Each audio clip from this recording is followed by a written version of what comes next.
हमारे चैनल में आपका बहुत बहुत स्वागत है। सभी को मेरा नमस्कार। जय माता दी। नवरात्रि की आप सभी को बहुत बहुत शुभकामनाएं। तो आज की वीडियो में हम जानेंगे, जैसा कि आपको पता है कि नवरात्रि आज से शुरू हो गए हैं, तो नवरात्रि में ऐसे कौन से 10 काम हैं जो हमें नहीं करने चाहिए, जिससे माता क्रोधित हो जाती हैं। देखिए 9 दिन के नवरात्रि होती हैं, तो नवरात्रि जब होती हैं तो एक तरीके से माता हमारे घर में आती हैं। 9 दिन कहा जाता है कि माता हमारे घर में ही रहती हैं। 9 दिन के लिए माता हमारे घर आकर हम पर आशीर्वाद बरसाती हैं। तो ऐसा कोई भी काम ना करें, क्योंकि जब आप कलश की स्थापना करते हैं, ज्वारे बोती हैं या फिर पूजा करते हैं, सादा पूजा भी करते हैं कुछ लोग, कलश स्थापना, ज्वारे, सारे रूपों में माता का ही रूप होता है। तो माता का आगमन 9 दिन हमारे घर में रहता है जब तक नवरात्रि चलती हैं। जैसे आपको पता है कि नवरात्रि जब नवमी होती है तो माता को विदा करते हैं, जैसे इसी तरीके से 9 दिन घर में माता रहती हैं। तो जब माता रहती हैं तो ऐसे कौन से 10 काम हैं जो हमें नहीं करने चाहिए, जिनसे माता क्रोधित हो जाती हैं। देखिए जब माता 9 दिन रहती हैं तो माता अगर प्रसन्न होती हैं तो आशीर्वाद दे के जाती हैं। जितने भी हमारे बिगड़े काम होते हैं, कोई भी अगर हमें दिक्कत होती है, कोई भी समस्या अगर आती है, हम बीमार हैं या काम नहीं बनना, माता के आशीर्वाद से अगर माता प्रसन्न होके जाती हैं तो उनके आशीर्वाद से हमारे सारे कार्य पूर्ण हो जाते हैं। तो हमारी कोशिश यही रहनी चाहिए कि माता को प्रसन्न करके भेजें, क्योंकि देखिए माता के क्रोध का सामना तो कोई कर ही नहीं सकता, हम क्या करेंगे। तो कोशिश कीजिएगा ऐसा कोई काम ना हो जिससे माता क्रोधित हों। तो मैं बता रही हूँ आपको 10 ऐसे काम जो आपको देखना है कि हमें ये काम नहीं करने हैं। तो देखिए सबसे पहले, अगर आप नवरात्रि का व्रत रहे हैं, माता रानी के व्रत रहे हैं 9 दिन के, या फिर आप व्रत नहीं रहे हैं, केवल पूजा, क्योंकि कुछ लोग व्रत रहते हैं और कुछ लोग व्रत नहीं रहते हैं। तो अगर आप व्रत रहे हैं तो अच्छी बात है, और अगर नहीं रहे हैं तो भी अच्छी बात है, क्योंकि पूजा तो सभी लोग करते हैं। तो सबसे पहला काम है, अगर आप पूजा कर रहे हैं, व्रत कर रहे हैं, तो सबसे पहले माता के प्रति पूर्ण विश्वास रखिए कि हमारा माता जो भी करेंगी अच्छा करेंगी, कल्याण करेंगी। मन में विश्वास रखकर, कोई भी ऐसे कि माता हमारा ये काम पूरा हो जाए, माता हमारा, आपको कुछ भी नहीं रखना है कि हम व्रत कर रहे हैं तो हमारा ये काम पूरा हो जाए, कोई शर्त नहीं रखनी है। माता पर विश्वास रखना है कि माँ को, जो जगत जननी है, उनको सब पता है, तो उनको आप क्या बताओगे। तो आपको कुछ नहीं कहना है, पूर्ण आस्था विश्वास के साथ माता का व्रत कर रहे हैं तो व्रत करना है और पूजा करनी है। विश्वास के साथ, कोई भी शंका अपने मन में नहीं लानी है, नहीं तो आपकी ना पूजा लगेगी ना व्रत लगेगा।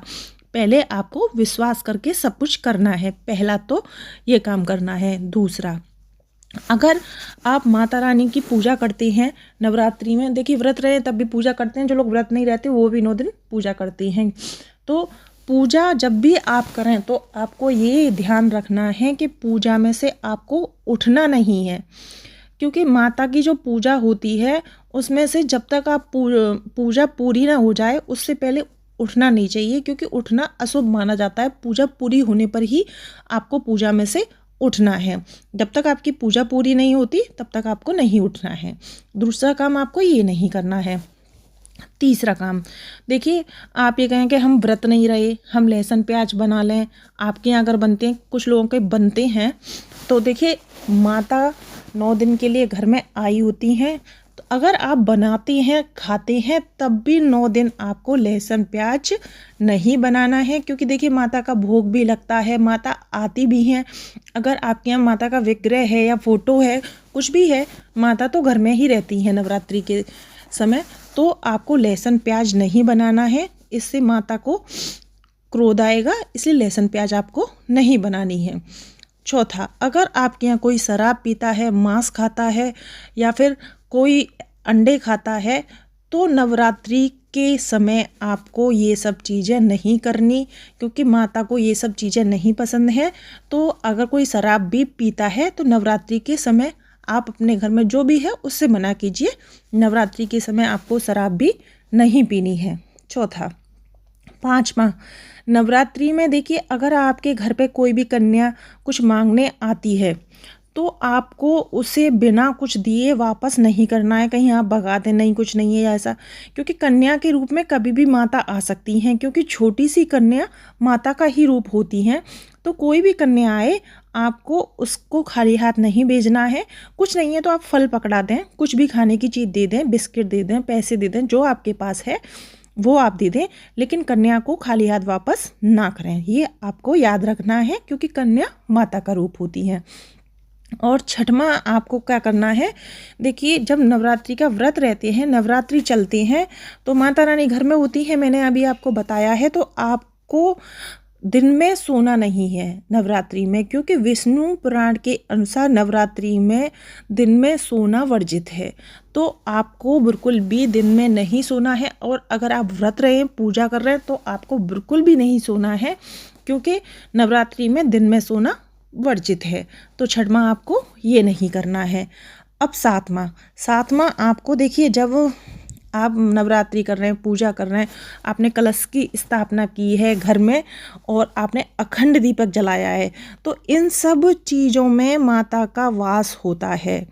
तो कहा जाता है कि नवरात्रि अखंड ज्योति अगर जल रही है आपके यहाँ, ज्वारे हैं, सब चीज़ हैं, तो सारे लोगों को एक साथ घर में ताला लगा के नहीं जाना है, क्योंकि आप अगर जा रहे हैं तो आप माता रानी को घर में ताला लगा के अकेले बंद कर गए, इसका मतलब ये होता है। तो यह शुभ नहीं माना जाता है। तो आपको, चाहे आप किसी को भी छोड़ के जाएं, क्योंकि दीपक बुझना भी नहीं चाहिए, देख रेख करनी चाहिए, और माता भी रहती हैं, तो घर को नवरात्रि में अकेला छोड़कर नहीं जा सकते, और ताला तो बिल्कुल भी नहीं लगा सकते हैं। आप किसी को भी छोड़ के जाएं, लेकिन आप घर पर किसी ना किसी को छोड़ के आप जाएं, क्योंकि नवरात्रि में अखंड दीपक को, माता रानी को, कलश को अकेला नहीं छोड़ा जाता है।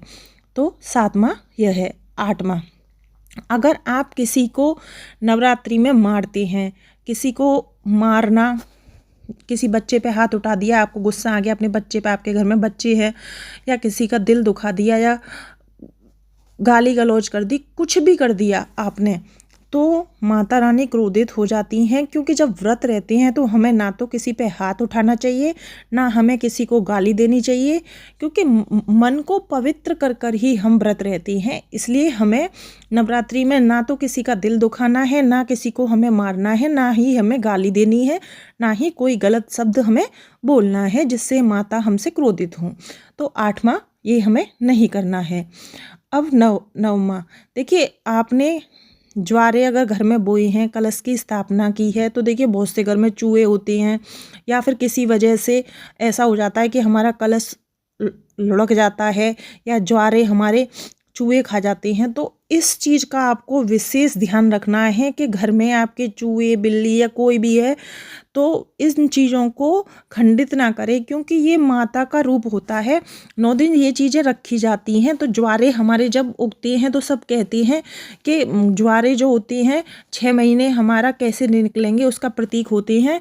तो ये माता के रूप में ही हमारे ज्वारे होते हैं। तो माता इसी रूप में आती हैं, कहती है ना 9 दिन घर में रहती हैं, तो इसी रूप में हमारे घर में रहती हैं।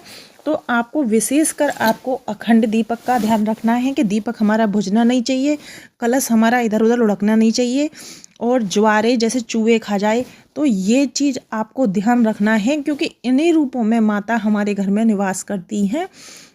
तो 9वां काम हमें इस चीज़ का करना है।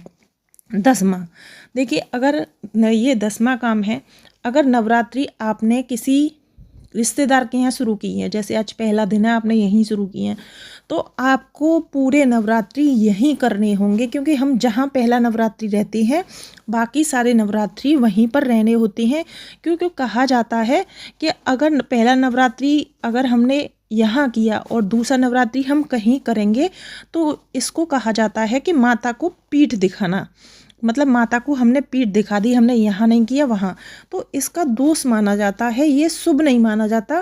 पंडितों का, ज्योतिषियों का कहना है कि जहाँ अगर आप किसी मथुरा में कर रहे हैं, आप अपनी मम्मी के घर पे कर रहे हैं नवरात्रि, पहला आपने अगर वहाँ पे किया है तो सारे नवरात्रि आपको वहीं करने होंगे। 9वीं करके जब माता को विदा करते हैं उसके बाद ही आप दूसरे घर जा सकते हैं।